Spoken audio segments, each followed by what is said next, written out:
Well, I started rapping around 9 years old. My first record deal was like 13, 14. And at that time, I wasn't even the best rapper in my crew. I was whack. The name Unkasa comes from a movie. And everybody was like, what is it?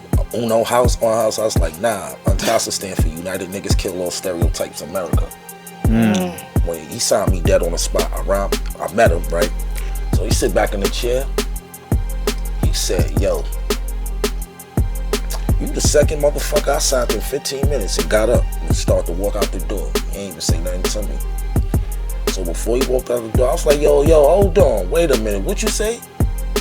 He said, you the second motherfucker I signed in 15 minutes. He's about to walk out the door again. I was like, hold on. So if I'm the second motherfucker you signed in 15 minutes, who's the first motherfucker? He said, R. Kelly. He spitting. I'm like, ooh. I'm like, I ain't gonna lie. Whoever you is, you nice. He like my name, Lupe Fiasco. I went to the garage to get me some roll-ups, some candy, and I bought the new XXL magazine with 50 Cent, Eminem, and Dr. Dre on the cover. I still have a magazine somewhere in storage. Same magazine that I bought in Chicago. And I'm reading the discography of the albums that was coming out. And I was happy to see Jewels and everybody facing the magazine. I was like, look at my niggas, B. They tearing shit up, B. And I'm reading the discography and they said the intro of the Diplomats album, Unkasa.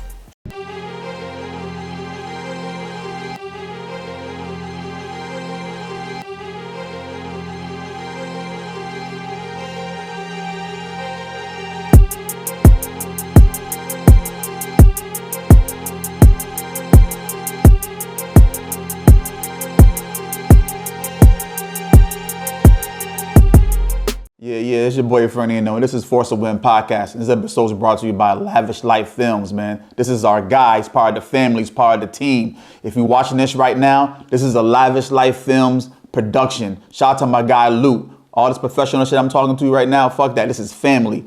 You know what he does. Video production, photos, Christmas photos, holiday, whatever you need. You got some clothing, you know what I'm saying? You got some brands you want to take pictures with. This is the guy to come to, man. He's going to get you right. Dope studio, dope location, very, very professional, very much on time with everything. Holla at my guy, Lavish Life Films, man. You see what we've been doing out here for the past almost 2 years now, right? Yeah, Lavish Life Films, he's the guy. He's the one that have us real looking good, man. You know what I'm saying? Lavish Life Films, make sure you holla at them. It's Force of Win Podcast, you know the vibes. Get with us. We here live, another episode of Force of Win Podcast. It's your boy Frank Nino. And it's your girl, Leticia J. And then today, we here with my guy, longtime friend, my guy Unkasa. What's going on, man? You feel me? Yeah. Harlem Zone. All the time. Dipset's own. I don't get dapped up. Nah, we're leaving you out, man. Shut up. You know what I'm saying? I know you was mad you couldn't find parking out there and all that. You know, attitude is a little, you know, but it's all good, you know. You here now? I didn't have an attitude, but okay, you know what I'm saying? let's keep it moving. Let's keep it moving. Talking. Listen. A little, No, an attitude, a little frustration, you know. A little frustration and all that, Listen, man. I do it. I'm in Brooklyn, so I do it all the time. You in the K? Yeah, right. I do it all the time. So driving around the block for about 15 minutes until you finally see somebody like, you leaving? You leaving? Mm-hmm. If not, I gotta pay $30 to park in the parking lot. But yeah. But we here. Make sure y'all subscribe to the YouTube channel, you know, Force to Win.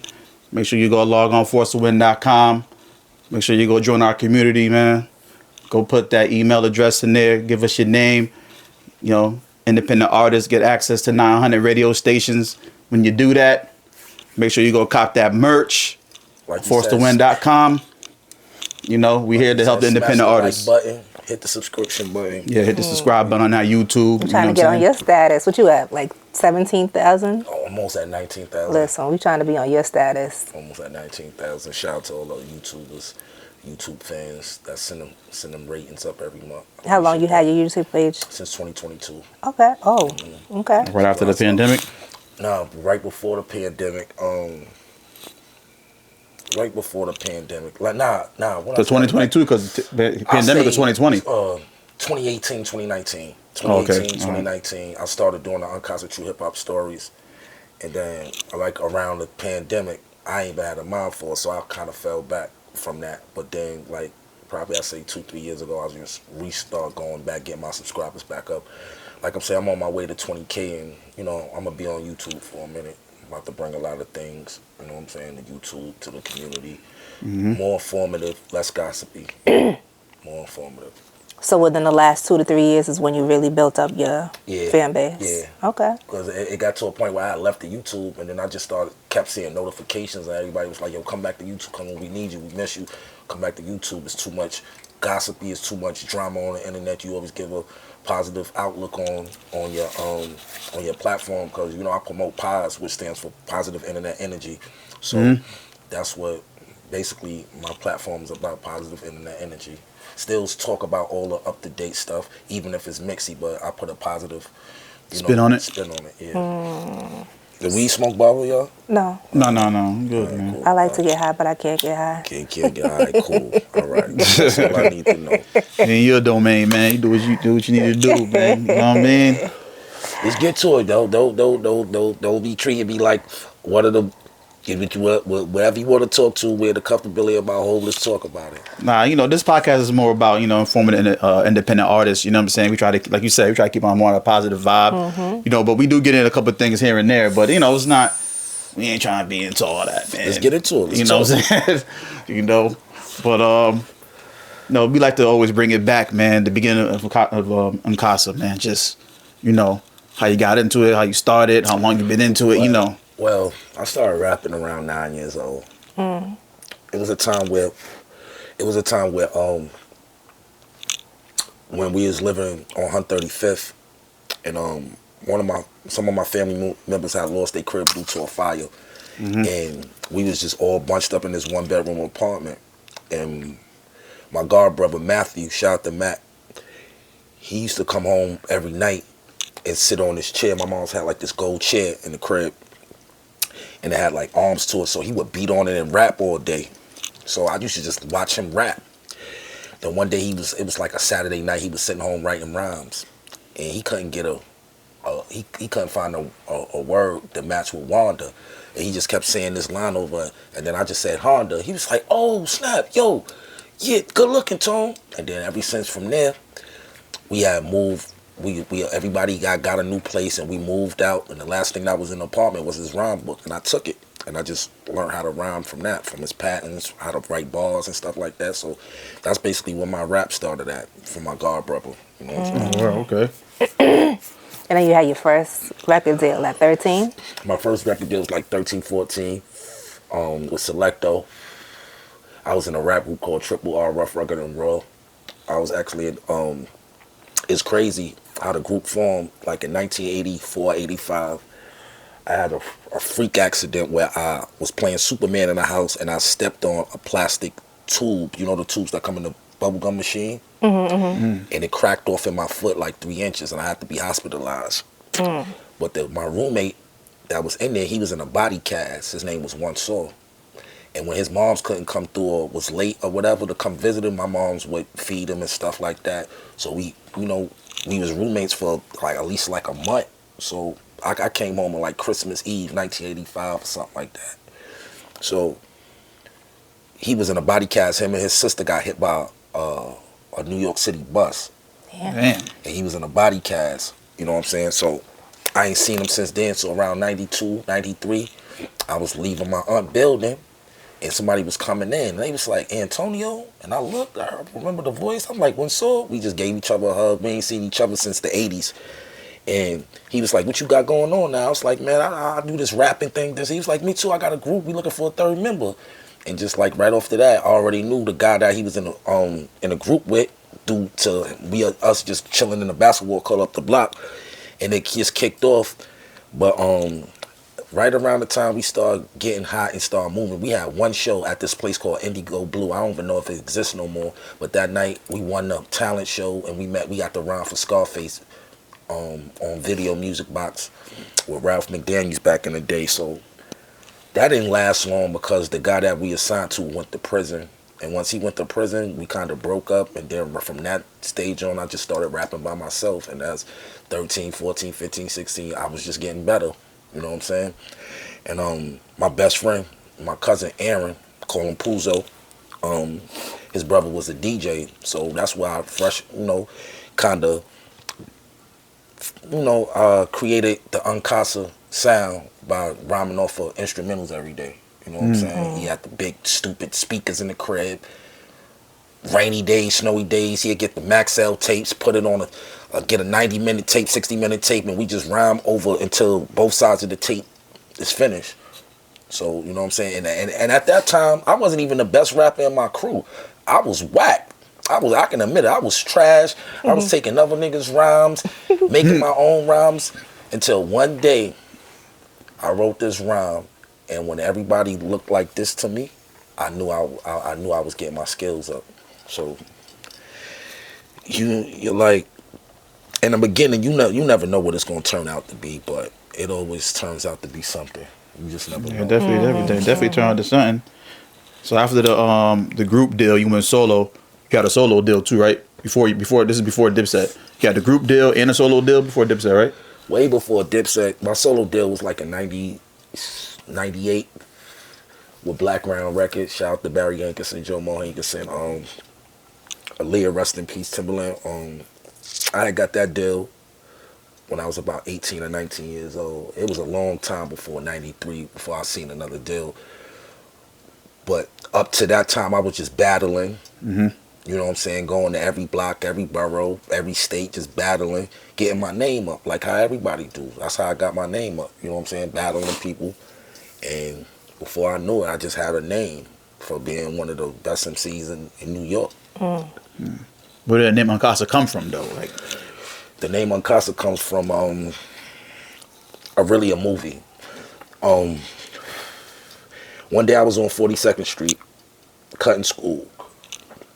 I had all type of rap names. I had the Baby Gangster, the Baby Mobster. I had Tony B.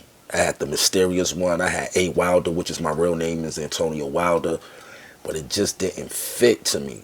So one day I was downtown cutting school, going to Barcode Arcade. This one they had the big arcade down on 42nd Street. And they had a big ass billboard of Clint Eastwood, and under the picture it said Unforgiven. And I was like, that's what's gonna be my name. That's my name, Unforgiven. And I remember I came uptown to my peoples, and I told them, I was like, yo, I got a rap name. He was like, what's your name gonna be now? I was like, Unforgiven. Everybody like, oh shit, that's dope. So my man Manson, shout out to Manson, I was just with him a few days ago. His girl was from the Philippines, and she said, Unforgiven, in my language, is Casalana. So right then and there, I was like, okay, well, my name gonna be Unforgiven Casalana. So when I wrote it down, I was like, what if I have to write autographs or something? It's gonna be kind of long. Yeah. You know what I'm saying? Or I can abbreviate it. Yeah. So I just came up with an acronym. So I was like, I'm gonna use Un from the Unforgiven, and I'm gonna use the Casa from the Casalana. So I put it together, Unkasa. And everybody was like, what is it? Uno House, on House? I was like, nah, Unkasa stand for United Niggas Kill All Stereotypes America. So that's what the acronym of Unkasa came from, that, because I felt like what I was doing, I was breaking a lot of stereotypes that people was telling me that I'll never overcome. You'll never get a record deal. You'll never do this. You'll never do that. You'll never do this. And everything that came upon me, I broke the spell on. So I was like, yeah, that's the perfect name for me, Unforgiven Casalana.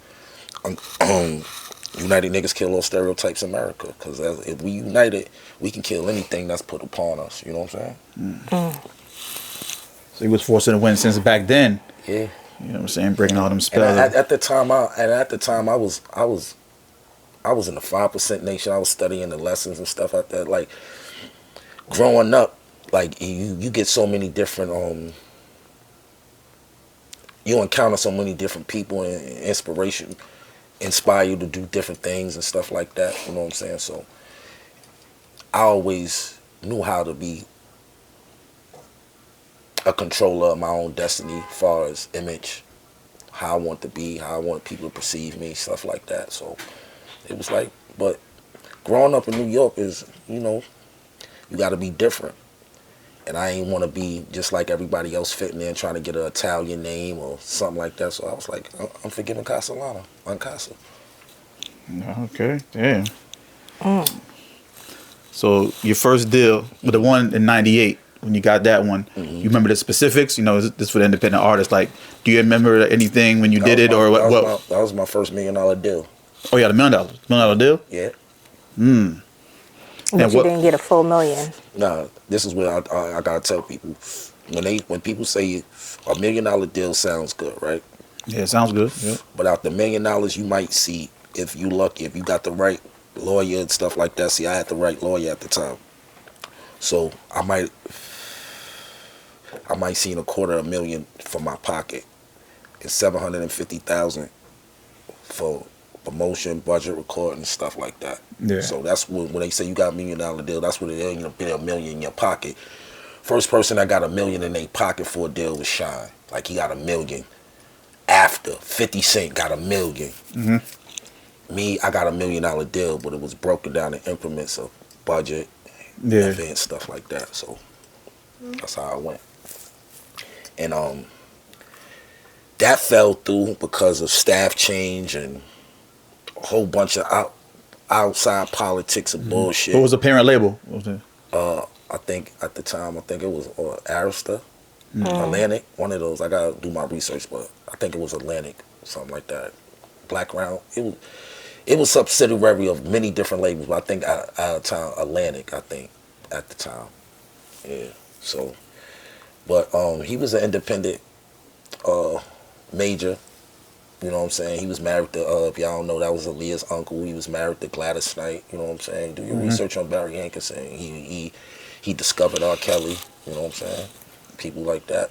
And what's the funny thing about even mentioning R. Kelly, when he signed me dead on the spot, I met him, right? We was in the studio. I was in the studio with Bryce Wilson from Groove Theory. Shout out to Bryce. That's my big bro. They was in the studio working on the second Groove Theory album. They had replaced Amel LaRue with this girl named Makeda Davis. Shout out to Makeda Davis. She wrote a bunch of stuff for Beyonce, Rockstar, all that. She's a great writer, great artist. And at the time I was living in a house.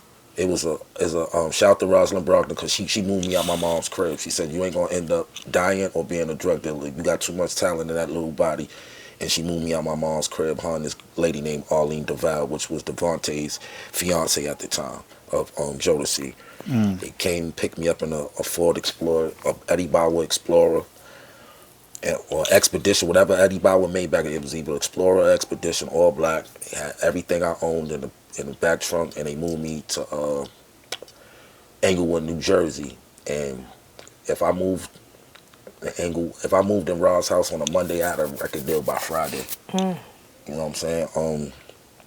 They was recording the Groove Theory album, and they told me to go to the studio with them because I would just sit in the house and write. You know what I'm saying? I was the new artist. You know what I'm saying? I'm so used to being in the hood every day. Now I'm secluded. I'm in Jersey, breathing different air, and I would just sit in my room and write. And Rosin was like, "Yo, go to the studio with Bryce and get to know they click and stuff." At the time, my roommate. His name was Ronnie Henson. He was signed to Motown. Shout out to Ron. And he was like, "Yo, stop sitting in this room all day. I know you writing your shit together, but yo, come get some air. Come vibe with the crew." So I went to the studio, was vibing out, and I went outside the control room to roll a blunt. Next thing I know, I got like 25, 30 people in front of me standing there because I got my head down when I looked at. They all looking at me. So Bryce Wilson, he like, "Yo, Rosalind keep bragging on you. I ain't hear shit yet. She talking about you, the Harlem Biggie and all this shit. Biggie where? What? I ain't hear shit. Haitian Jack was there, Jimmy Henchman, a bunch of niggas." So my man Ron looked at me. He's like, "Yo, spit that shit. Give these niggas 100 clip. Give them 100 bars." I blacked out. Gave them 100 bars. Next thing I know, after I finished rhyme, everybody was running in mad different directions. Like, oh shit. This when they had the StarTech phones. If y'all familiar, if y'all was outside, y'all know about StarTech phones. Bryce opened his phone, called Rob, was like, yo, this little nigga's the truth. I want him. I want him. We need him. We fucking with him. You was right. He's the truth. So, Bryce was like, yo, I want you to come be down with the clip. So I was like, yo, I'm here. Let's work. Next day, I came back to the studio. I'm sitting in the control room, like I always do, minding my business, smoking, either writing or just smoking or giving my input on a record. We in there. This tall guy with two other guys. You could tell he was a man of some type of power or stature. He came in the room and was like, he just busted in the room. He was like, yo, who the fuck is this rapper I'm hearing about? Unkasa, who the fuck is this nigga? Where he at? So everybody looked at me and pointed to me. He was like, that's him right there. So he's like, you the little, your little ass is who they talking about? I said, yeah. He said, everybody told me you that motherfucker. You getting on this record right here? I was like, nah, this is a group theory record. He said, Bryce was like, nah, get on this record. You got a 16? Write a 16, get on it. He said, yo, you little motherfucker. I'll be back in an hour. I want to hear what you did on that track. So all of them left out the room. Only person in the room with me is my man Ron. My man Ron was like, yo, you know who the fuck that is? I was like, no. I said, who the fuck is that old nigga? I thought he like, yo, that old nigga, that's Barry Hankerson, the Leah uncle, Blackground Records, CEO. I'm like, word? He was like, murder that shit. So rolled up a blunt, rolled my 16, went in the booth. Killed that shit. He came back exactly in an hour too. They came in. He said, you got on the record? He was like, yeah. They played it, everybody nodding their head. It didn't even get to like, I was probably like 8 bars into my verse. Mm-hmm. He was like, yo, turn that shit off. He sat back in his chair.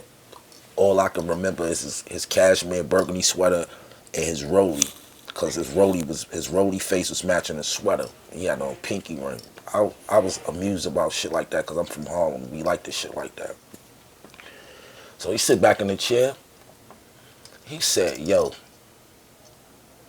you the second motherfucker I signed in 15 minutes and got up and started to walk out the door. He ain't even say nothing to me. So before he walked out the door, I was like, yo, hold on. Wait a minute. What you say?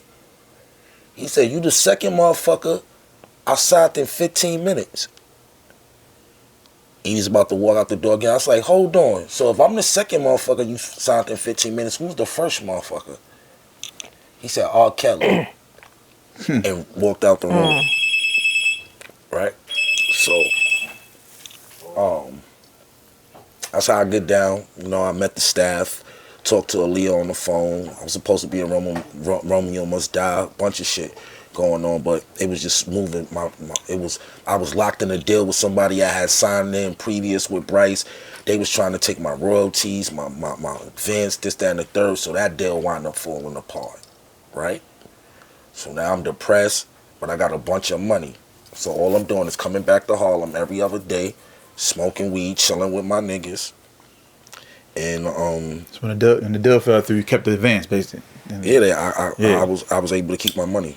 You know what I'm saying? I was under the kiddie law. I was only 18 at the time when I signed my deal, so I was protected by all types of laws and stuff. And by them, I could have either left and kept my money or stayed and got shelved and waited until they did the technicalities in the last deal I was in.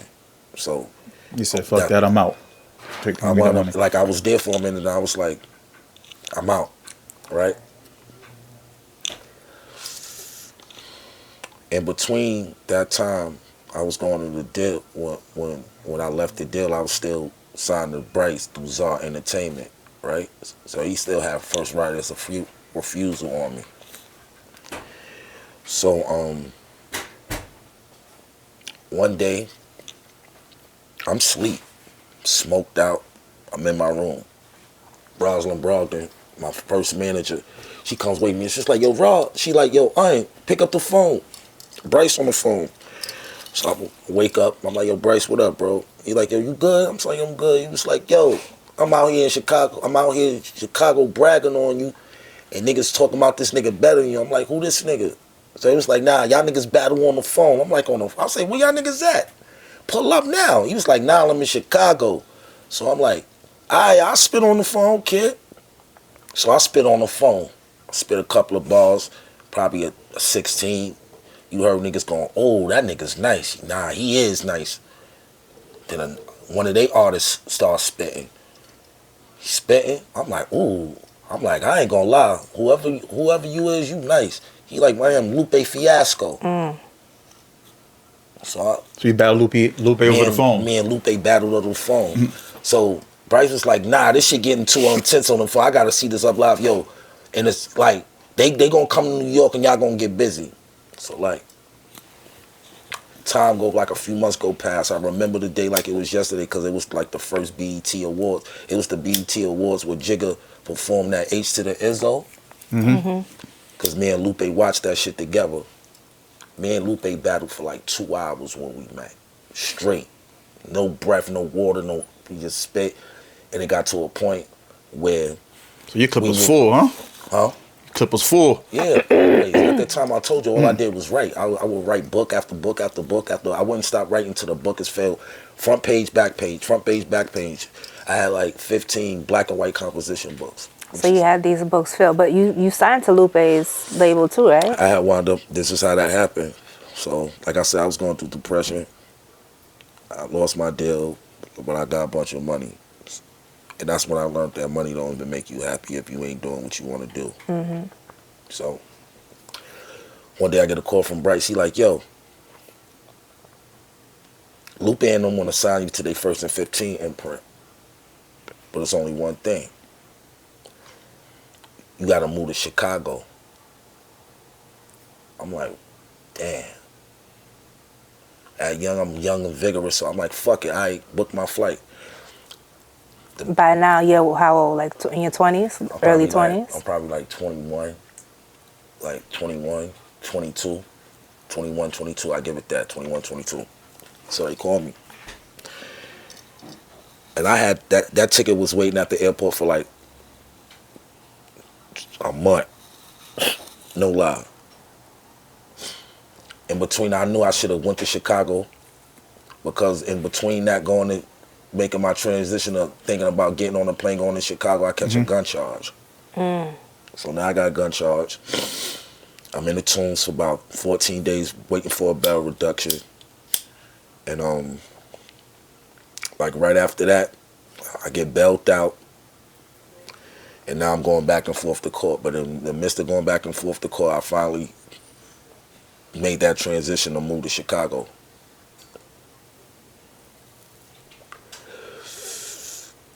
Shout out to Chili and Lupe because they believed in me. They was flat. They made sure I made every court appointment. They made sure if I had to go, it was like every couple of months because I lived out there for like a year and a half. Right? So, I'm with Lou, and we out there. The first week I'm out there,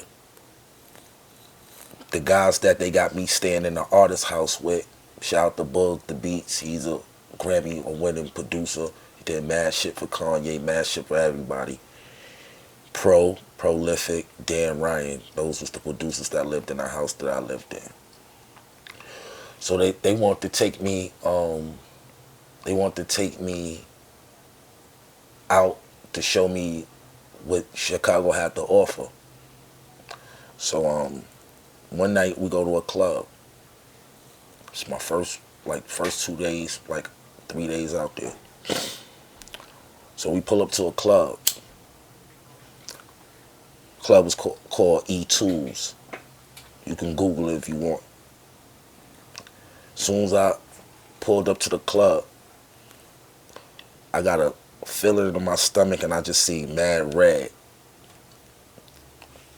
So they get out the truck. I ain't get out. It was like, and you know that's like, they got slang in Chicago. So they was like, hey, yo, Joe, what's going on, Joe? They call everybody Joe.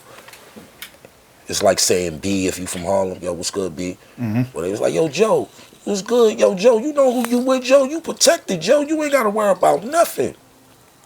I was like, yo, I'm not going in that club.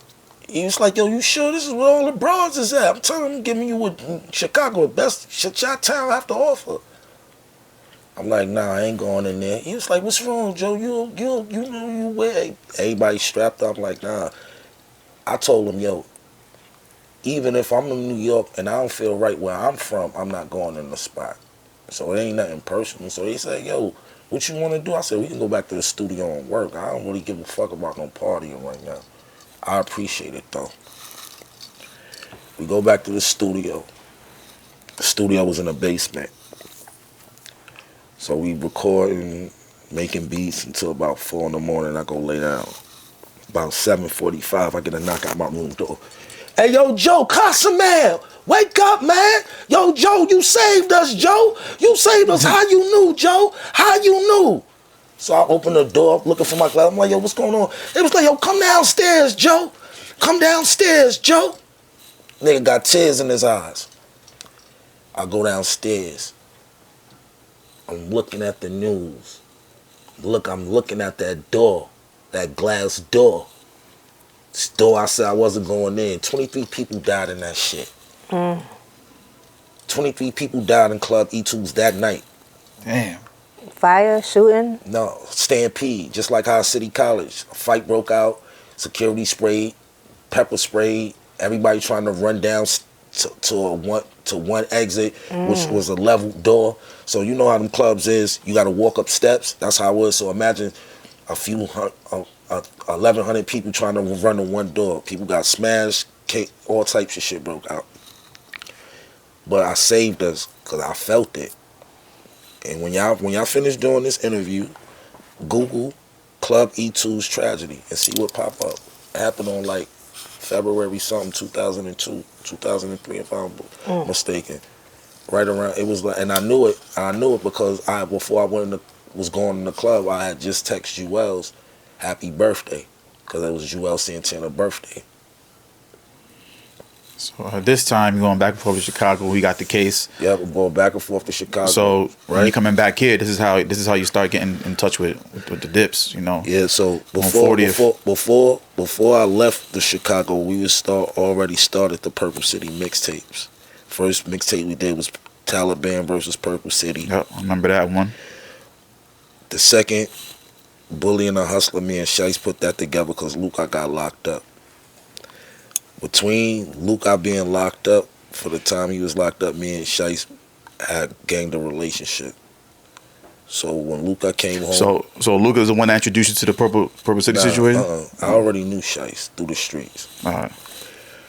Luca, like I said, it was a battle tape, Purple City versus Taliban. But Shice ain't really have no artists at the time to keep going. So Taliban... Taliban was Luca. Right? Okay. He had artists? Yeah, me, JR, Hellrell. Like, we was the artists of Taliban. Y'all was Taliban. You know what I'm saying? The artists. Yeah. Right? So, at that time, like I said, I was battling. He was doing the mixtapes. So I was coming back and forth to go to court to Chicago. I was doing songs with Lupe. I just put up a video, one of the songs. It got a good reception too. The song that I did with Lupe called Run For Your Life. Do you guys still have a relationship? Huh? I haven't spoken to Lupe in years, man. I get into that too. So like I said, before I left to Chicago, we was doing the Purple City mixtapes. When I came back to get sentenced for my gun charge, which was 5 years probation, the crib that I was living in got raided. You know, Lupe, Chili got caught up or like a heroin charge, like a kingpin heroin charge and everything. I got a call from the artist, Gemini. Shout out to Gemini. He called me, said, yo, everything you seen is gone, bro. So I wound up not going back to Chicago. And it was kind of a blessing in disguise because the Purple City shit started really, when I got back to New York, I started walking through the streets and niggas was like, yo, them fucking tape shot niggas got out was crazy. Dude, them shits is, I didn't know. I was living in Chicago, like I said, for a year and a half, going back and forth. So the work that I put in, I didn't even feel none of I didn't get the fruits of my labor until I moved back to New York. So right after that, Shice was like, yo, I want to do this music shit. What we doing? Luke, I was really still in the streets. He had 1 foot in, 1 foot out the music shit, but Shice really wanted this shit. And that's when we created the Purple City. Purple City, yep. You know So when you did the intro for the Dipset Immunity album, you were still going back and forth to Chicago. Yep. I found out that I was on the Dipset album living in Chicago. Right? Yeah. I went to the garage to get me some roll-ups, some candy, and I bought the new XXL magazine with 50 Cent, Eminem, and Dr. Dre on the cover. I still have a magazine somewhere in storage. Same magazine that I bought in Chicago. And I'm reading the discography of the albums that was coming out. And I was happy to see Jewels and everybody facing the magazine. I was like, look at my niggas, B. They tearing shit up, B. And I'm reading the discography, and they said the intro of the Diplomats album, Unkasa. So I'm like, I said, yo, read this. My man Borg said, yo, you did the intro of the Dipset album? I said, I didn't know Cam was putting that shit out. Like I said. So that freestyle you did, how that freestyle come about? Like you went to Cam's and they was in a studio, and they was in Baseline recording the Diplomatic Immunity album. I was in the booth recording some shit. I got nervous. I seen Jay-Z walk in the room, look in the room. Dame was looking in the room. Biggs. I got nervous. I got nervous. So I couldn't get my shit correct because I got distracted about what I'm seeing. Cam tells me get the fuck out the booth. Instead of me getting my shit together, I leaves the studio. Next day, Cam pulls up on me, damn near hits me with the truck. Hops out on me on 145th and Broadway. And he like, yo, I'm never leaving no fucking studio session, B. I believe in you. I'm trying to get you on, nigga. Fuck is you doing leaving this session? I told you go get your shit right. I ain't mean leave the studio. Get the fuck in the truck. Got in the truck. It was just me and him. We on the highway. He like, nigga, I want to see you on, nigga. You nice as a motherfucker, B. Everybody talking about you, bro. I want to give you that shot. So we went in the studio, and the intros which I got. You know what I'm saying? But at that time, you didn't know it was gonna be the intro. Nah, I didn't even know Cam was gonna keep that shit. You go to Chicago and you go looking. I always had my own wave. That's why niggas fuck with me. I always had my own waves. Before I met Cam, I had a deal. Cam used to try to, when Cam was still in the Sony deal, he used to take me up to Sony and try to introduce me to niggas. I used to never even say nothing. Puff Guard, bro, that was on the documentary, Butt Naked Tim Dog. He used to take me up there and try to enter, like, yo, listen to my man Un. He was like, yo, we know Un, man. This nigga got a betting war up here and all that. We know this nigga Cam, like, I can't take you nowhere. Niggas know you already. Nigga, that's a good thing. So I always had motion before I met Cam. And I got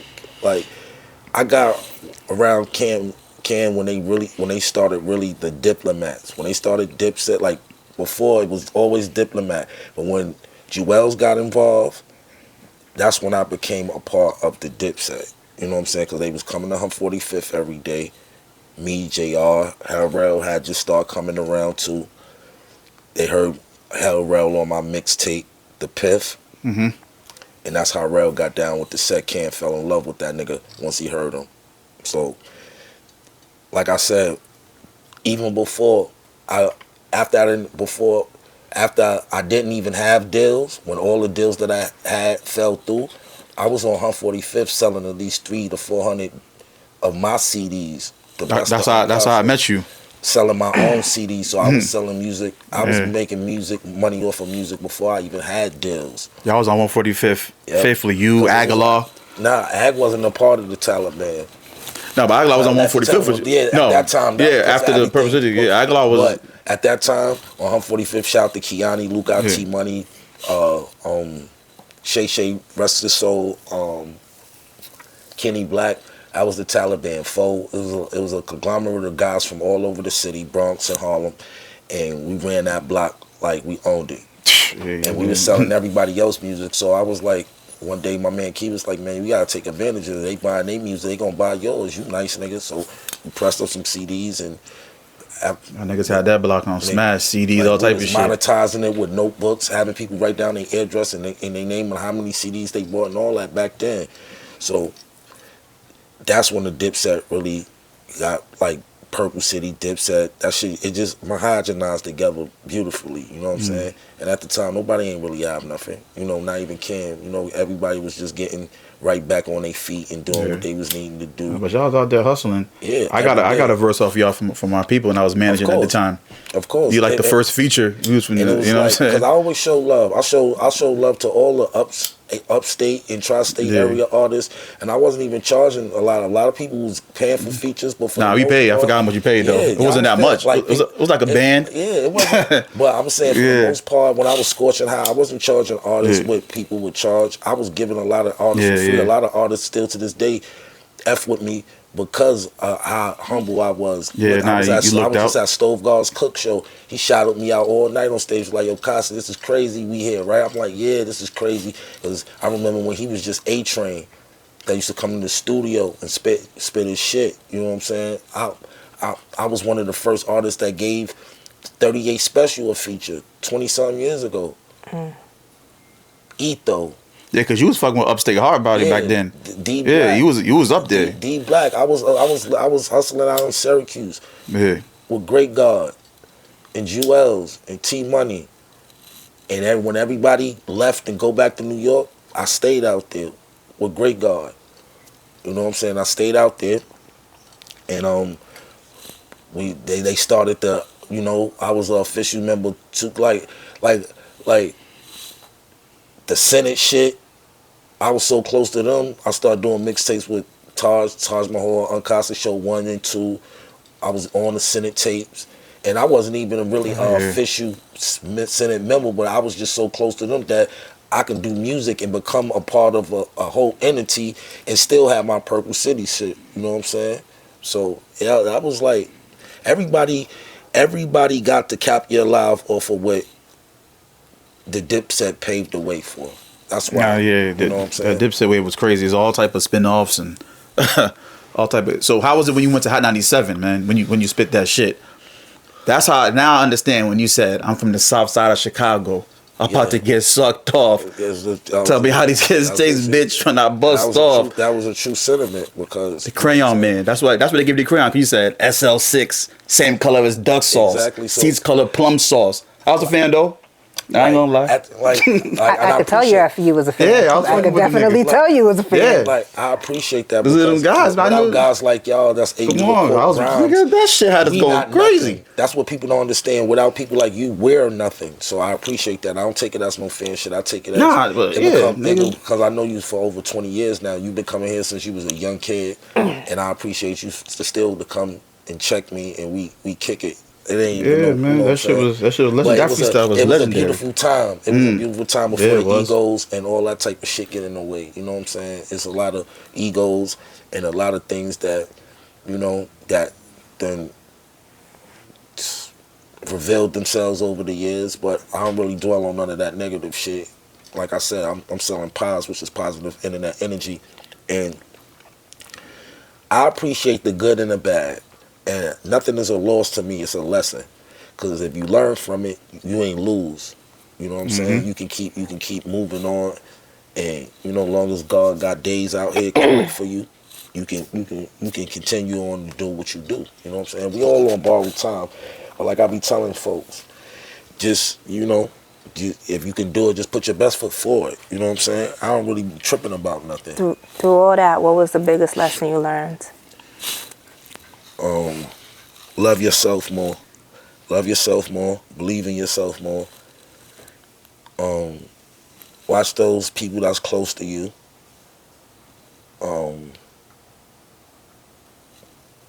Never let them know you the smartest in the room.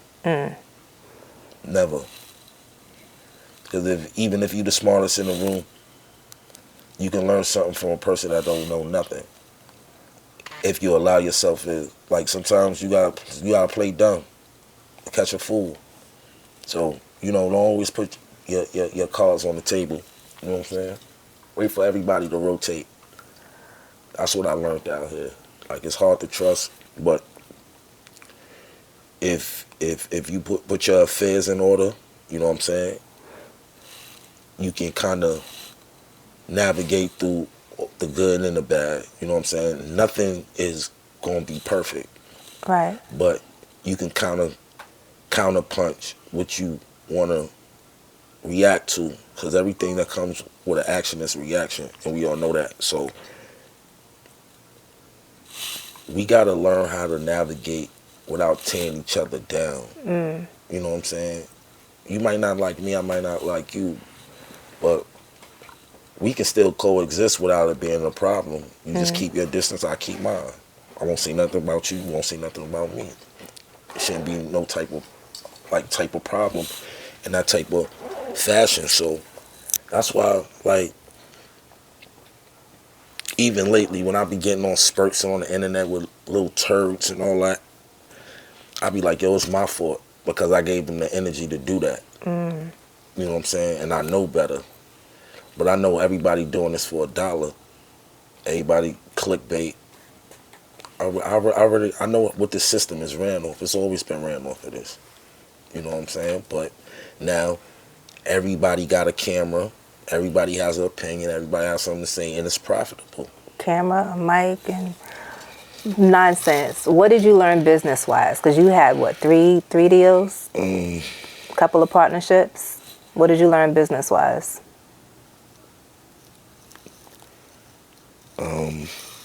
The business is shady.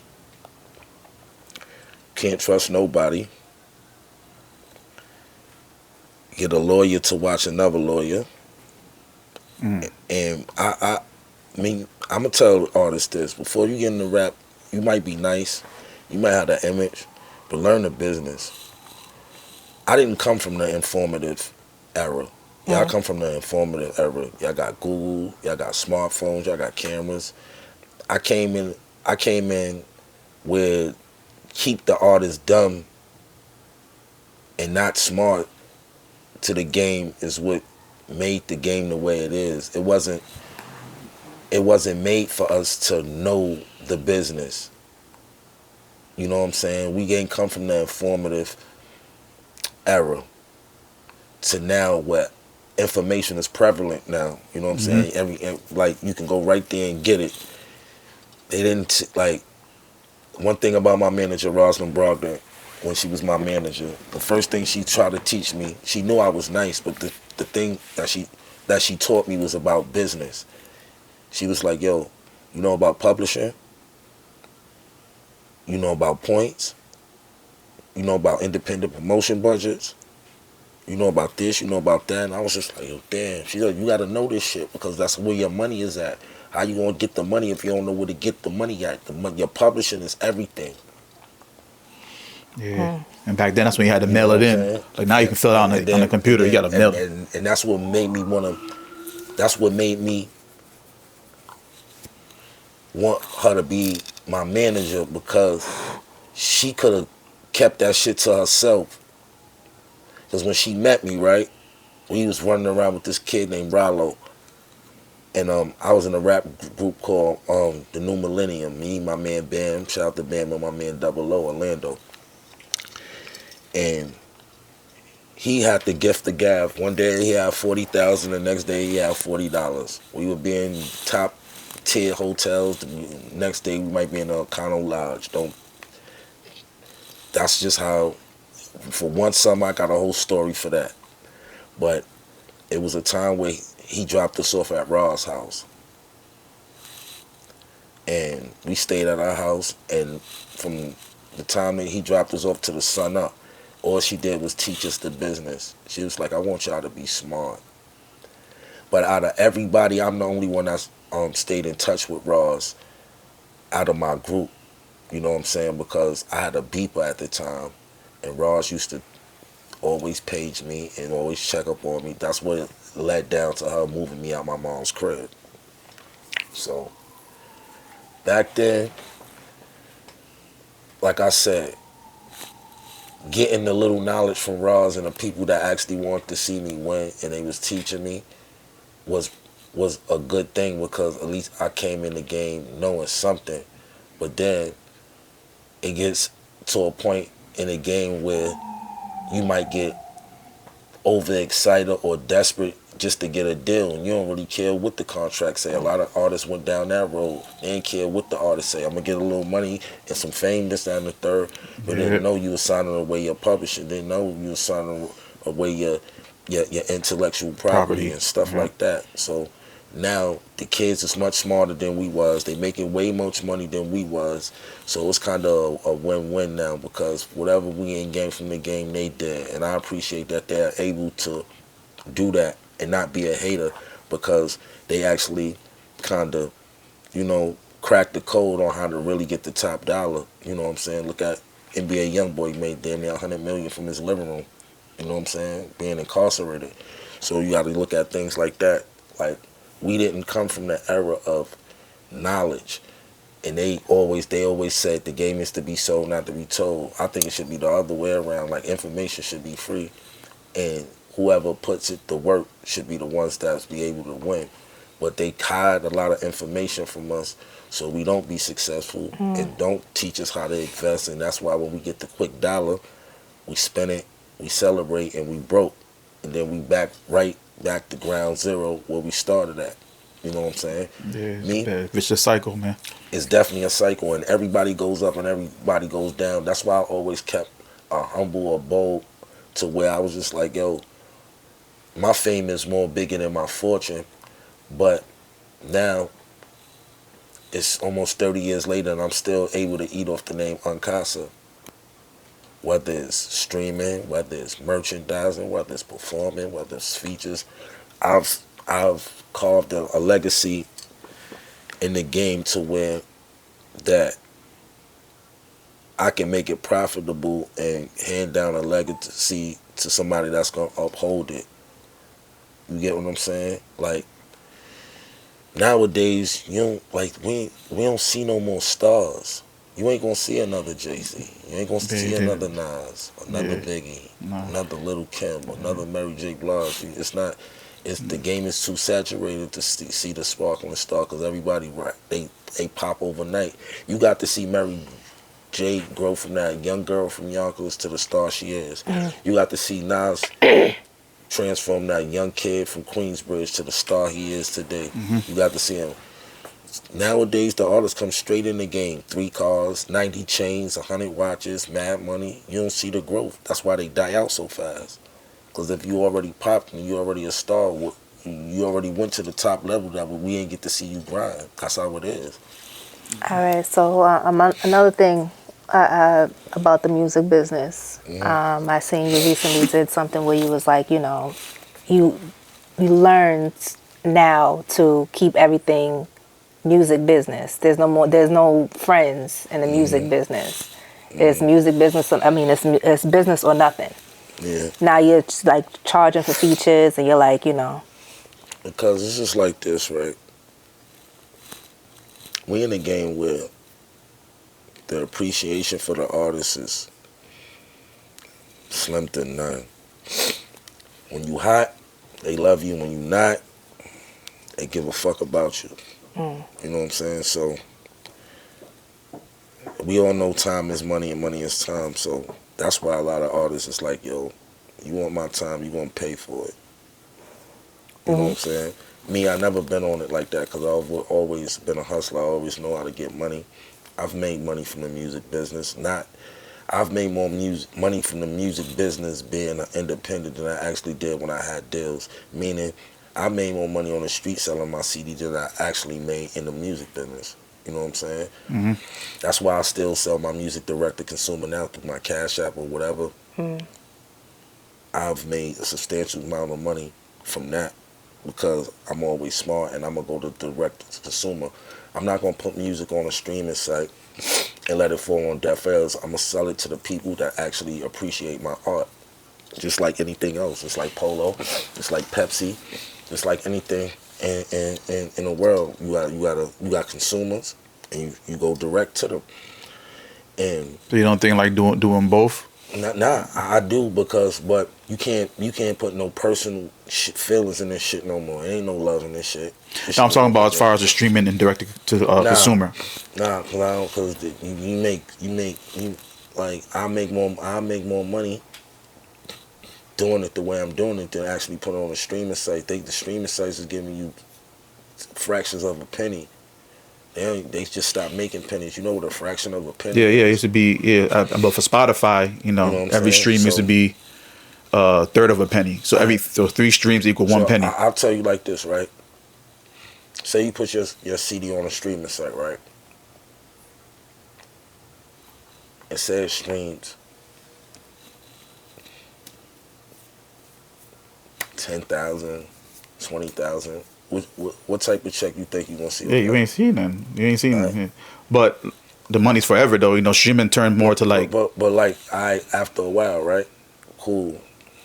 You know how many you know how many streams you gonna have to do being an independent artist to see some money, especially if you ain't one of those big artists. I'm not talking about Drake big, NBA young. I'm talking about the independent artists don't stream that much. They tour. You know what I'm saying? They ain't got billions of, you know what I'm saying? It's at a substantial amount where they have enough monthly listeners to where they keep rolling over. So, right? So say this. Say you get a check for $17, $18 and you just stream like 40,000 streams or some shit like that, right? I make $15,000 selling my CD to 600 people for $20 a pop through Cash App. Send them a digital copy, artwork and everything. So who won? Of course, you won. Instead of waiting on. But what I'm saying is after, so say you put out a CD and you do direct to consumer. If the artist was smart, they'll sell. They'll at least they property to these streaming sites and make revenue like that, to where they don't own it. Because once they got it, they own a big substantial amount of your data and your IP. You get what I'm saying? Mm-hmm. But if you go through me, I still own my data because all you getting is a digital copy. Play it all day. You can even share it if you want. I don't give a fuck. You paid for it already. And you want your music to spread even if it's shared. Because one person, you already paid for it. So it's art. You sharing it. But who wins? If I put my shit on the streaming site and it stream 15,000 streams and I make $17, or I can sell it to 600, 700, 800 people for $20 through however I gotta sell it and make money in that I'm way. saying, so like after it dies down, you don't think it's worth it put it on the streaming sites after that? So you done made your money off it for that time being. Say you put it out 6 months and 6 months later, okay, it's died down now. My sales is going. I still like you said, 700, 800 copies, 1,000. You don't think it's worth it now just to put it on streaming sites and do a little marketing, direct traffic to it, and just start building the cumulative money every quarter? So that's why it's always gonna be direct to consumer, because it's like everybody ain't get it. You know what I'm saying? Everybody has to be a music gonna continue to sell. That's why you get your websites. That's why you do vinyl. That's why you do limited tapes and cassettes and all that kind of stuff. You gotta save space. You don't want to it's just like this, right? This is why a lot of clothing business and a lot of stuff goes out of business fast, right? Because everybody got the same shit. You go to a club. This is why I start. This is why I start designing clothes and stop buying clothes, right? You go to the club, you might see 13 niggas in the same shirt. It's dope. It's fire, but that don't make you an individual. You just look like everybody else. My music is for the fans that fuck with me. I got plaques on my wall. I don't went platinum a few times and shit like that. But my music is for the ones that still check for me, the fans that still hit me on Instagram, that watch my YouTube streams, stuff like that. Mm-hmm. My music is for the people that's gonna consume it. I can live for the rest of my life off of 1,000 people that's a cult following and that's gonna buy. So what's your cult following? You monetize them off the top. I don't need a million people to make $1 million. I can get 3,500 people and make $1 million. You got an EP coming out soon? Yeah, Drug Dealer's Dream, the only way out. And I don't want people to get that as a negative connotation. Drug dealer's dream, a real drug dealer, his dream is to get out the game. So that's a drug dealer's dream. A drug dealer's dream is not reaching a key. A drug dealer's dream is getting out. Because a real true drug dealer, and the drug is not so-called crack or marijuana or whatever. The drug is whatever's your vice. Clothes, retail, sex, anything can be your vice, anything can be your drug. And some people only take it as cocaine and weed and dope and something. And anything can be a drug. Anything too much for you is bad. So that's why I put the connotation of the drug on it. The drug dealer's dream is to get out. There's a lot of people trying to get out of whatever they feel that's negative in their life. And I'm going to give the soundtrack to that. There's going to be so many different I'm gonna say there's gonna be so many different art forms that the Drug Dealer Dream EP is gonna come in. It's gonna come in a visual. It's gonna come in just listening. It's gonna come in merchandise. It's gonna come in film. You know what I'm saying? It's gonna be a puzzle. So if you don't buy a piece of the merch, you might miss a piece of the story. If you don't watch the video, you might. You know what I'm saying? It's going to be added up like that. If you can kind of understand what I'm saying. Everything is going to be a piece. Like the merch might be part 1. The video or the vlog might be part 2 and 3. The EP might be part 4, 5, and 6. It's going to equal up to 10. The merch, the hat might have a message on the back of the hat. You know what I'm saying? It's just the way I'm putting it out. It's going to be it's going to be to where it's going to be a collection of your merch. Yeah, it's gonna be like you gotta put. Basically, you gotta put what I'm saying together. You know what I'm saying? Without me just giving it to you like that. You gotta be smart. It'll be marked. It'll be numbered. You'll know what you're getting, so you don't be misleaded. But I'm gonna let you know within the collection of the pieces, from the art to the visual to the listening, it's all gonna be a collective. But I'm not gonna give it to you all in one raw form. I might do the installment of the EP in 2 installments of 4 songs, which will be an 8-song EP. Are you gonna do it the same way, Cash App, all that? Yeah. It's for the people that want it. People put CDs on Apple Music every day and don't get no listens. Yeah, that happens a lot. My music is for the people that want it. But you was fortunate too to have And this all started from the MySpace days, you know what I'm saying, getting verses and stuff like that. You gotta know who you gotta always connect to the people that's looking for you. You know what I'm saying? And it's not hard. You know what I'm saying? You just gotta tap in. Some people think they gonna blow overnight. You're not gonna blow overnight. Everything is not gonna blow overnight. It took me a while to get. So I might have probably had 100 subscribers if I was consistent on YouTube. But I had took it to a certain note, and the Unkasa True Hip Hop Story wasn't supposed to be an overall longevity thing. It was just thoughts in my mind that I felt that I needed to let out, and it was informative and entertaining at the same time. But I was still getting requests, Unkasa True Hip Hop Stories, True Hip Hop, y'all need this, I need that, I need this, I need that. So I was just like, yo, you know what? Instead of just giving them to them in that form, because I started to see everybody start to do kind of what I was doing, I just would go live and just talk and give information and interact. Like some people that go live, chat be so crazy they don't know how to interact. I make sure I interact with people and run them to all everything that's connected. Yo, if you're a subscriber to my YouTube and you don't follow me on Instagram, go to my Instagram. If you don't follow me on Instagram and TikTok, go to my Facebook, this, that, and third. You know what I'm saying? There's many different avenues. Some people don't even fuck with Instagram and TikTok, but they just fuck with Facebook. Some people only. So you're on the platforms? Yeah, I'm on the platforms, but it just be like, I got people monetizing this and monetizing that for me, because I can't do it, or you can't work by yourself. You gotta give people things to do so they feel a part of something. And we all working for one common cause. And I don't usually see people work for me, they work with me. You know what I'm saying? Part of the team.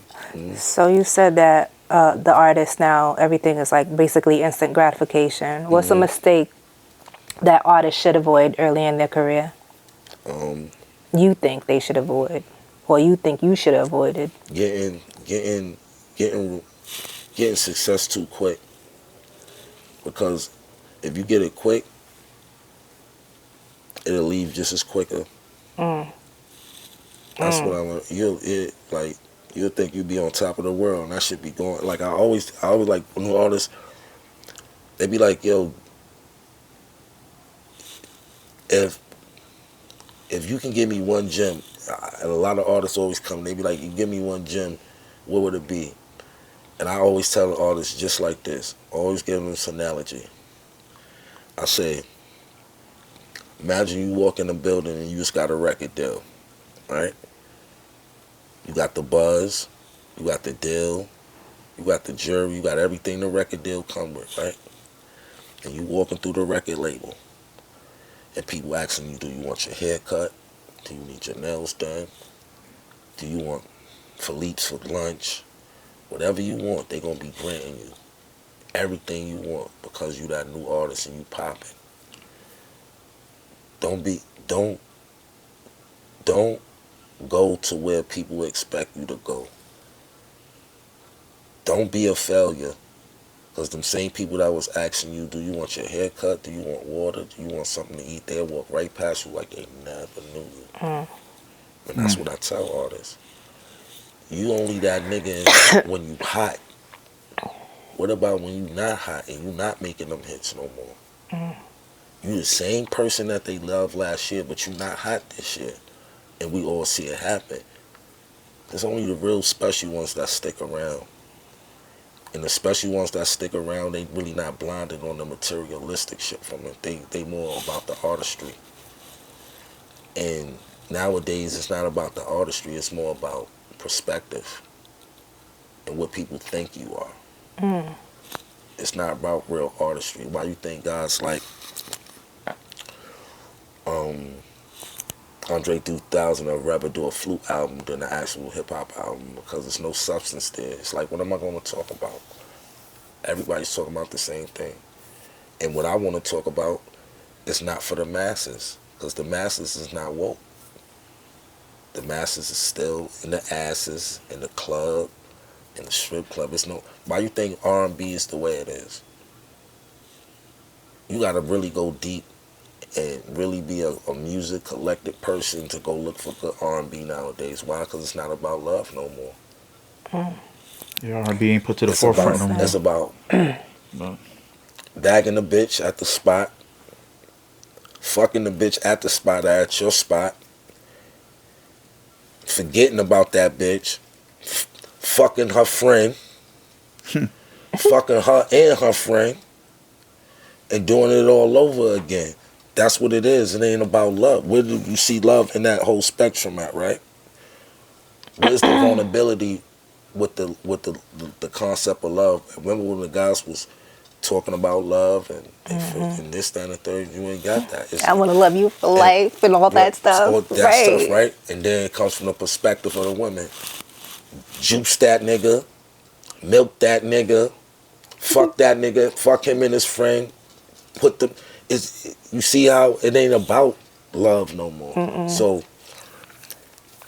being an artist it's hard to kind of navigate through what people like, because it'd be like what people like only be like a spark. It'd be like Eras is like a few months now, don't you see? Remember Eras was like a few years. What was your favorite era?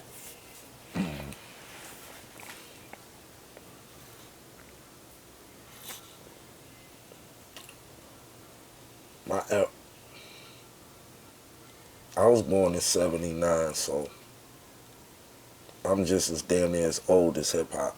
So from the early stages, from the fun, like I'll say from the '80s to the mid 2000s, like that. I remember that Run DMC era. I remember the Tribe era. I remember the Daylight era. I remember the Fool Snickens era. I remember the West Coast era. I remember all the eras of the music and artists, because this is when you wanted to be an artist. Like when Wu-Tang came out, me and my niggas wanted to dress like Method Man and this. You know what I'm saying? When we was listen to NWA, we wore Raiders hats and Raiders gear. You know what I'm saying? You wasn't afraid to be a fan. That's why I appreciate him. They wasn't afraid to be fans. If we fuck with y'all, we fuck with y'all. But nowadays, it ain't about that. It ain't about that. And like people, like, long as you supporting these motherfucking artists, that's when they appreciate you. You get what I'm saying? Long as you buying their records and coming to their concerts, it ain't that up close and personal. You gotta pay for meet and greets nowadays. Well, I never heard of no shit like that in my life. You already paid for the ticket for the show, then you gotta pay a separate fee just to meet a motherfucker. I came up in an era where, like, you had to be there. You'll stand online for an hour at Tower Records just to meet your favorite rapper, stuff like that. They took the pureness from the fans. Yeah, And that's I remember that back in the day. And they gave you social media. Yeah, you say that, I'm thinking like, so I went to Shellbank in Brooklyn, and there was a Avenue X. There was a record store. So the first two groups that I seen was Wu-Tang and Onyx, and that's when the tapes was 99 cents. You would get to say, so to meet them right there and then for 99 cents, that was dope. Now, like you said, you paying $70 to get in, then you got to pay another $150 for the meet and greet. Yeah, because that's due to technology. There's no more record stores back then. You know, the SoundScan needs to have the systems right there. That shows the fan. It's not about you being a fan. It's like, as long as you paying your way, you know what I'm saying? It wasn't about that. I remember first rapper I met was Biz Markie. At a festival, they used to have these little festivals on 125th at the pier on 12th Avenue by the water. And I was a little kid, but I always watched Video Music Box. And I was like, oh shit, that's Biz Markie. And I walked up to him, I was like, Biz Markie, can I get your autograph? And we was at like a hot dog stand when I asked him.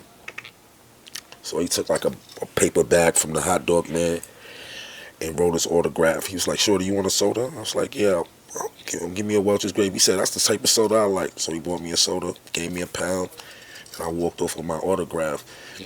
And that was like the best experience that I ever had, like, that a kid could have had with a rapper, you know what I'm saying, at that time, because he was the big, Big Daddy Kane, Biz Mark, nigga had on the big Biz ring, so that's what I remember, and it was just like, he appreciated me being a fan. Now, a lot of artists, it was like, you paying for this meet and greet? Alright, cool, you can, you know what I'm saying? I'll show you some love with a price tag. It used to never be like that, everything, like I said, everything is business. Like what you were saying earlier, everything is business now. Everything is just for $1. And I still go over what I say sometimes, because I just love the true fan and the true supporter. So I don't really be on that shit. But for the people that I know that's using me for whatever my likeness is, I'm definitely gonna get paid for it. Fuck all that. You got to. You know what I'm saying? I mean, it's the music business, man. You gotta eat. Like, and it's fucked up. But I think technology changed that, though. That's the concept we've been missing all these years. It's always been a music business, not music friends, not music homies. It's always been love for music, not music love. But we fall in love with the thought of the camaraderie when people the whole time just looking at us as a dollar bill. You know what I'm saying? And it's about loving you. Everybody can't go. And that's another thing. A lot of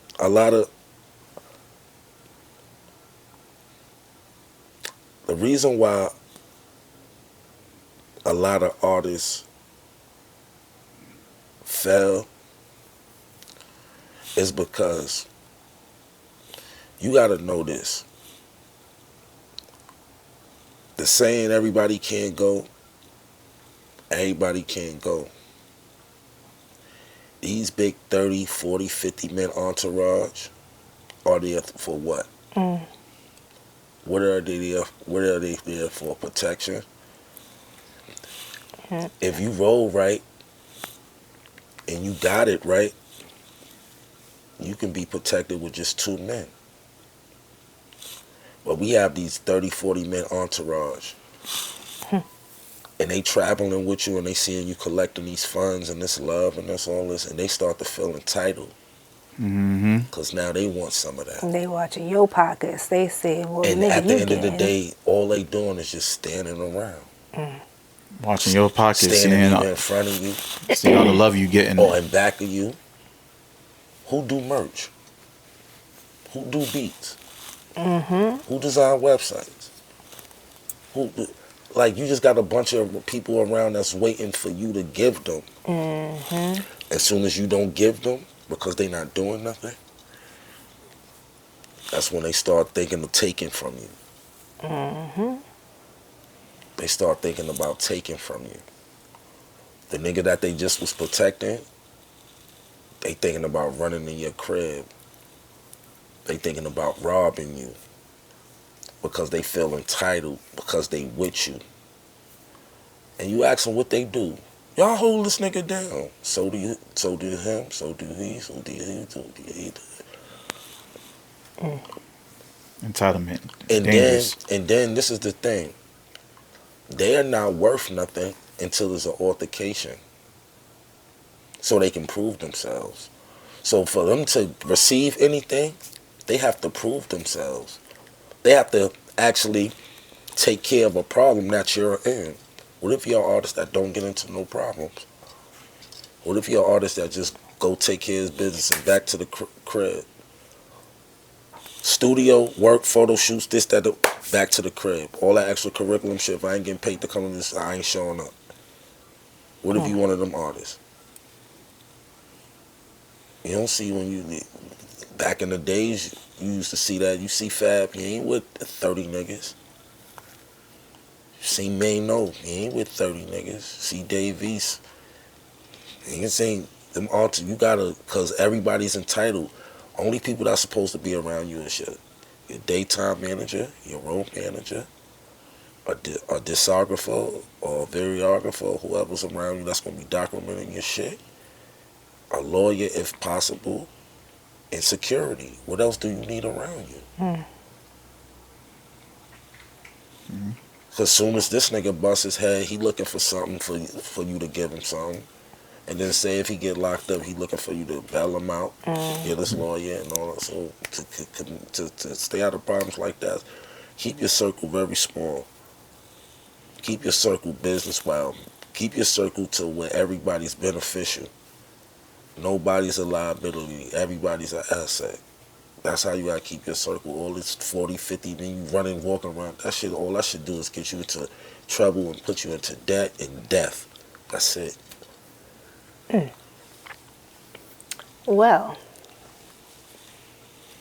I know Frank got like 50 more questions. I got He got a lot. No, we could definitely sit here and talk for a while, but you know we got to keep it short and sweet. Yeah, boy, it's just like, I just appreciate having a relationship with him for so long, and he's still able to be humble. And I got to see his growth, and it's hard to stay relevant within this business, and it's hard to keep genuine relationships in this because you know people change, but as long as I've known him, I've just been the same person. I don't really change on people unless they change on me. He's always been solid, you know what I'm saying? And vice versa, you know. Every time I see you, it's always been love, you know. So that's why I keep it. You gotta keep it solid with people. You know what I'm saying? You just gotta keep it. You just gotta keep it solid with people. You know what I'm saying? And it's dope to get to see him like 20 years later. Like, you know what I'm saying? He got to be a fan of an era that don't really exist no more. We was in our 20s. We in our 40s now. And closer to 50 than actually 40. You get what I'm saying? So it's for him to still be around. I'm a young OG. You know what I'm saying? So him to still and still have substance in his game that you seen so many people from that era not here no more. That's dope. That's saying something. So I appreciate him. Don't big his head up. Nah, it's not even a big head. Nah, Nobody it's not big even as, yeah, stop hating. No, it's not My even man having just a showing me big just head. talking. It just giving his flowers because he's been actually coming to this location for 20 years. Like, I don't need your flowers. I got my own garden. Yeah, that's Damn, one of Lou, you my see this quotes. hate over here, man? Nah, My she quoted one of God. my. I just quoted one. You see, you didn't even pick that up. I'm not talking about that last part. I'm just talking about your whole What deal. I meant about that, because it's like, sometimes you gotta feel like that. Sometimes you can't wait. Sometimes you can't wait for people to give them to you. You gotta form yourself. So that's what that quote is really stands for. You know what I'm saying? And I feel everybody should feel like that. Everybody. It was like, sometimes we all can feel unappreciated. Sometimes we all get frustrated. Everybody feels slighted, man. Everybody feel, and I tell you how to get over that slightness. Long as you know what you're doing for your heart is genuine. Don't matter what the outcome is. No, long as you know you came from a genuine place. Don't matter how the outcome, whether it's success or it fails or you separate. You just know at the end of the day you can appreciate yourself and love yourself for being you. As long as you put in a genuine effort. A lot of people put in these fake ass efforts and they just there. Like, I have a saying, like, a lot of people are there for the champagne and pictures. You know what I'm saying? That's what I used to look at niggas like, damn, this niggas only around when the champagne and the pictures is damn flicker. And that's what people are. So when you start to weed that type of shit out, you'll understand your perception is what people have on you is everything. So you can't be caught weak. You can't be caught sweating, nothing. You got to always stay on your game when it comes to this, because people are waiting to see those weak moments in a break, and they going to take advantage of them every time. Anytime you're in a vulnerable moment, it can touch somebody else's heart, but a person will be like, yo, you shouldn't have did it like this, and you should have, and nah. Guide your life and do what you feel is best for you, even if nobody else, respects what you put forth with your decision. Long as at the end of the day you came from a genuine place, and that's what people don't do. You know what I'm saying? Come from a genuine place. You know what I'm saying? And that's what even me being a Muslim, everything is made from intentions from the heart to Allah. So long as you have intentions from your heart, and that's good, no matter how the outcome feel, you can go to sleep and wake up and look in the mirror in a solid person's face. All right. See, you have some That stuff was rolling real. down. You touched on everything?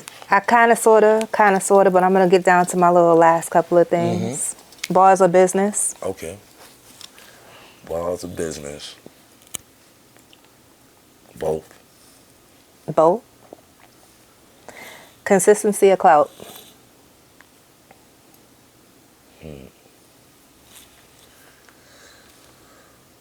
I see a lot of people that be consistent and still don't win. When I see a lot of people with clout, I'll say consistency. Okay.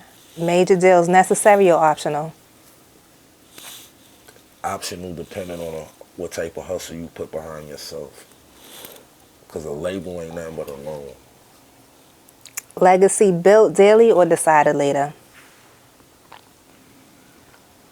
You have to work on your legacy daily, because you don't know when's your last day. So make every day your best day. Bars or beat? Both. Come on, one. I need one. Bars or the beat? Which one you going for? I'll go for the bars. Okay. Studio late nights or early mornings? Late nights. Street stories, past or present? Pass. One producer you need a full album with?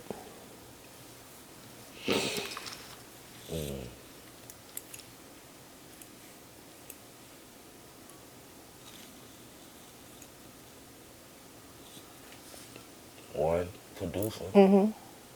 One producer. Damn, that's a hard one, but I'll say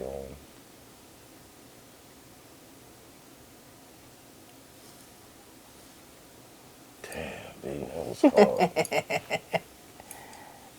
I gotta give you two. Nah, I'll Okay. break it down to one.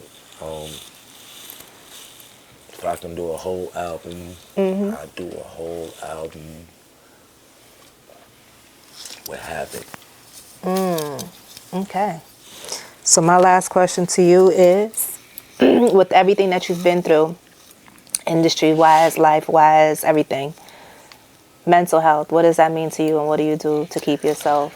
Everything, because I suffered from depression. I suffered from anxiety, and what saved me from that is taking long walks through a trail in the parks, like taking walks. You know what I'm saying?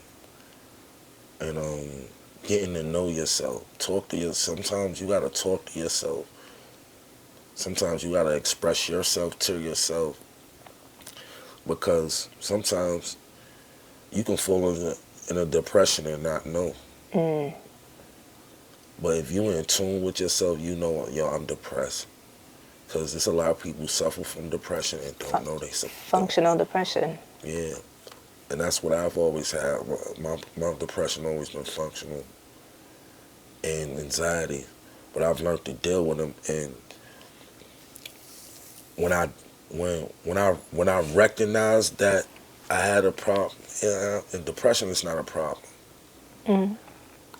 Anybody that suffers from depression, it's not a problem, because a bigger population suffers depression more than you know, and it's nothing you can turn on and turn off. It just comes, and it's different forms of depression. That's what people don't explain to you. Depression, you can be on top of the world and be depressed, but just because the people not around you that you want to celebrate what is around you, that can put you it's all different forms. But how I got over my depression, right?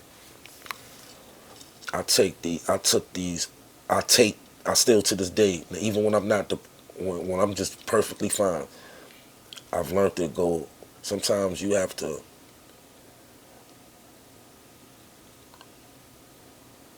put yourself in a place where you feel total alone. Because when you feel total alone, you can focus on yourself. Sometimes you have to be diabolically selfish when you're in depression, because you got to get you right. You can't take care of nobody, your mother, your sister, your wife, your kids, if you're in a depression. You can't take care of nobody if you don't take care of yourself. So put yourself in a comfortable space to where you can have freedom. You got to free your mind.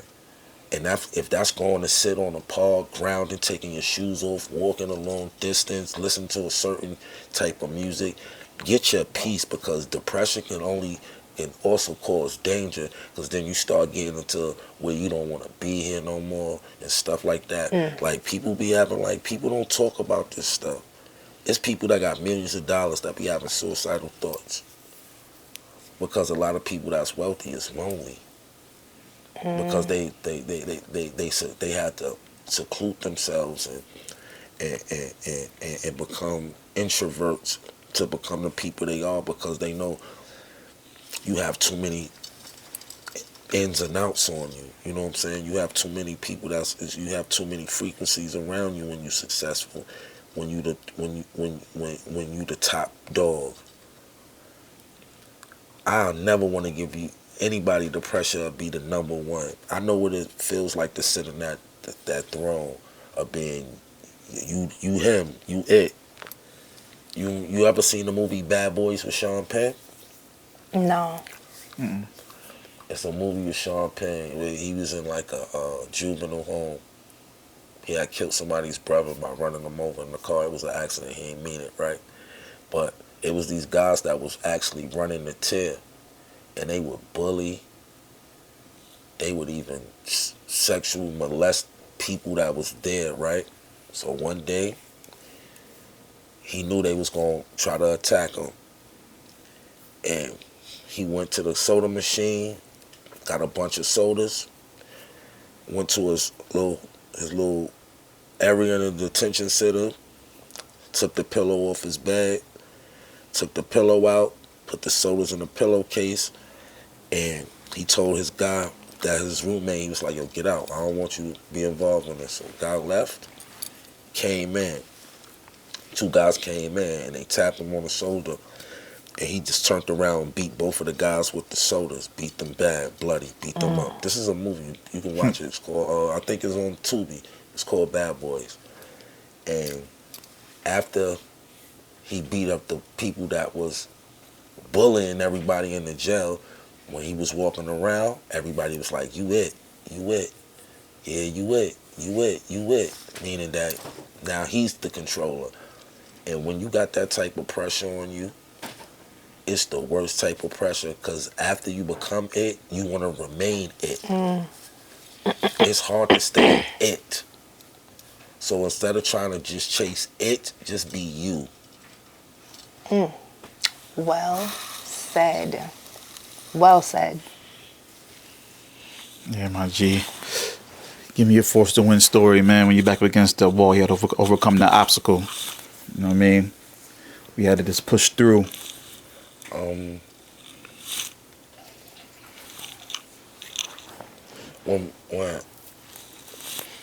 When the Purple City thing kind of fell through, and we left, like we kind of like disband, dismantle, or whatever. That was a struggle, because it was like, yo, when people are used to you, when people are used to seeing you a part of one thing, it kind of build an anxiety up of like, will they accept me without that? That's why you see so many people that was always connected to the Dipset Bird still attach themselves to it, even involuntarily if they don't want to, is because of what it meant and what stature it held, right? So we all seen where the legacy is going with the Dipset, right? So my biggest part was detaching myself from that and still being relevant to the fans that actually love where I come from but still accept me, if you get what I'm saying. Like, navigating to just not Purple City fans, not Dipset fans, to Unkasa fans. You get what I'm saying? People that mess with me, whether I'm Purple City or Dipset. You get what I'm saying? Now it's just Unkasa.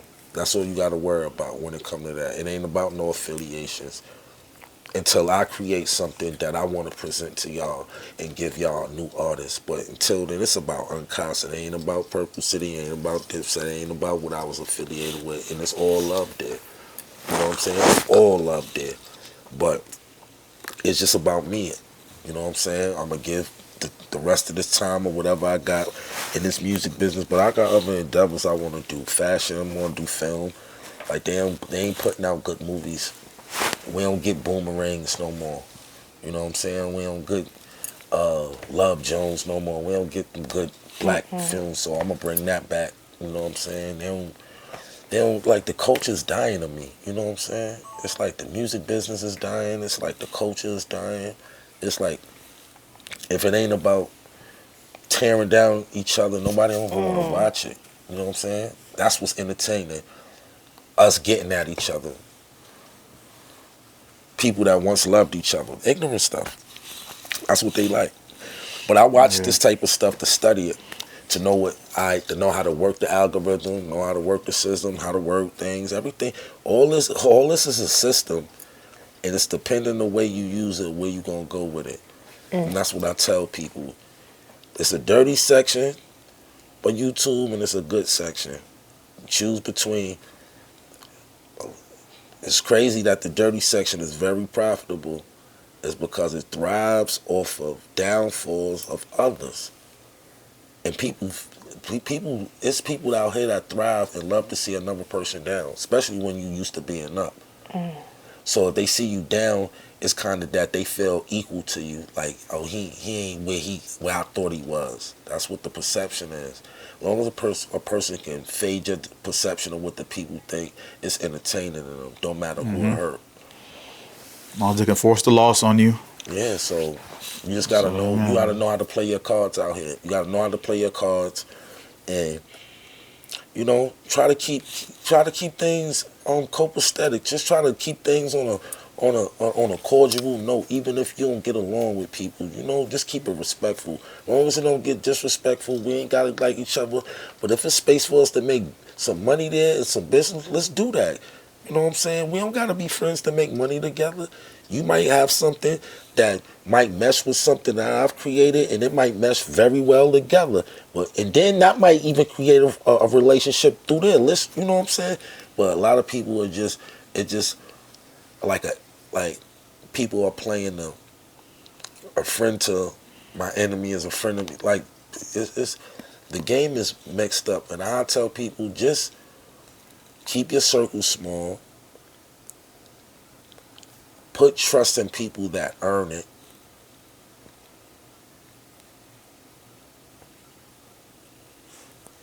And whatever you do, make sure you have a purpose. Do things with purpose. Do things with substance. Do things with class. Intentions, integrity, morals. Do things. That's when you doing it like that. That's when it blossoms into something beautiful. But when you're just doing it for clout, or for a check, or for a look, that's what you usually get. Clout, a little money, and a look. And how long does the looks last? Not very long. Not long at all.